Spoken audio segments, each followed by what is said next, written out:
Hello students, in this session we will continue with exercise 5.2 question number 8. An AP consists of 50 terms of which third term is 12 and the last term is 106. एक AP है जिसमें total 50 terms है. इन 50 में से third term जो है वो 12 है. That means A3 is given as 12. जो लास्ट टर्म है वो 106 है. अब कितने टर्म्स है टोटल 50. दैट मीन्स लास्ट यानी कि 50 नंबर की जो टर्म होगी वो हमें दी हुई है 106. ठीक है. अब इनका यूज करके हमें 29th टर्म जो है वो फाइंड करनी है. पहले तो थर्ड टर्म के लिए फॉर्मूला लिखेंगे, that is a plus 2 into d. Third term is 12, a plus 2 into d as it is. From this अगर हमें a के लिए फॉर्मूला चाहिए तो 2d को लेफ्ट साइड ले लो, मतलब वो प्लस में से माइनस हो जाएगा. So a will be equal to 12 minus 2d. और क्या दिया है, 50th नंबर की टर्म दी है. a50 is equal to a plus 49 into d. a50 is 106, a is 12 minus 2d plus 49 into d. From this by solving this we will have 12 को left side ले लो, मतलब 106 minus 12 is equal to minus 2d plus 49d, that will be equal to 47d.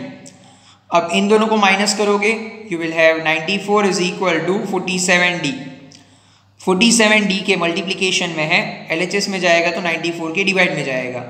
So that is 94 upon 47 और divide करोगे तो हो जाएगा 2. अब इसमें से d का यूज करके यहाँ से हम a फाइंड करेंगे. a is equal to 12 minus 2d.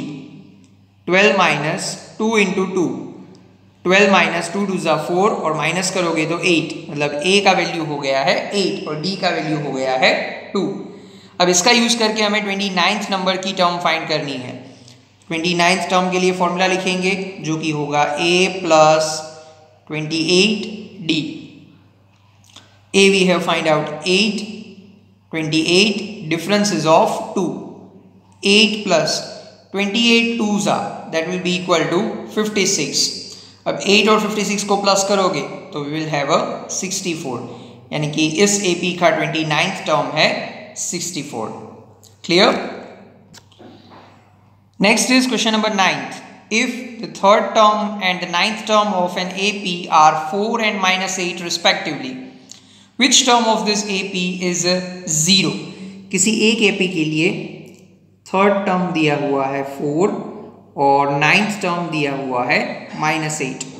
इस AP का कौन सा टर्म 0 होगा, ये हमें फाइंड करना है. तो हम सपोज कर लेते हैं कि सपोज nth टर्म जो है वो 0 है. सो an इज इक्वल टू 0. अब पहले a3 दिया हुआ है तो a3 का फॉर्मूला लिखेंगे a प्लस 2d और इसका वैल्यू दिया है 4. From this a is equal to 2d को RHS में ले लो, मतलब वो प्लस में से minus. So a is equal to 4 minus 2d. ठीक है.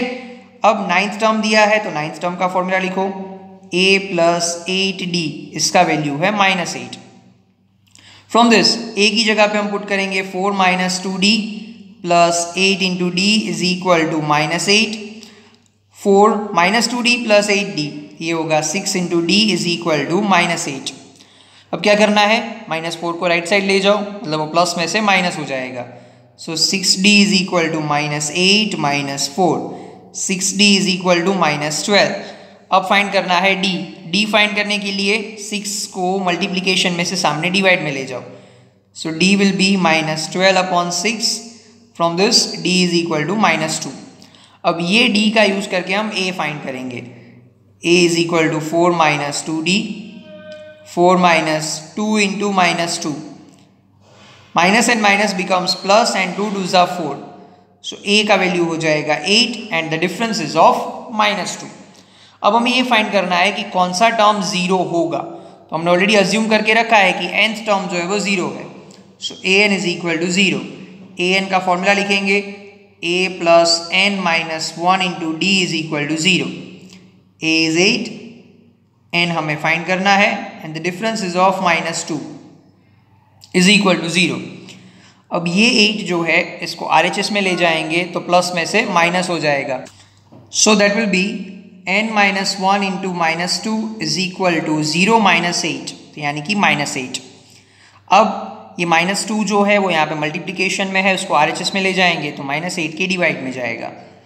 n-1 is equal to -8 upon -2, n-1 is equal to minus and minus becomes plus and 8 divide by 2 that is 4।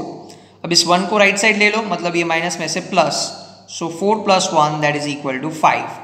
So n की वैल्यू मिल गई है हमें 5, यानी कि 5th term of an AP is 0। Clear?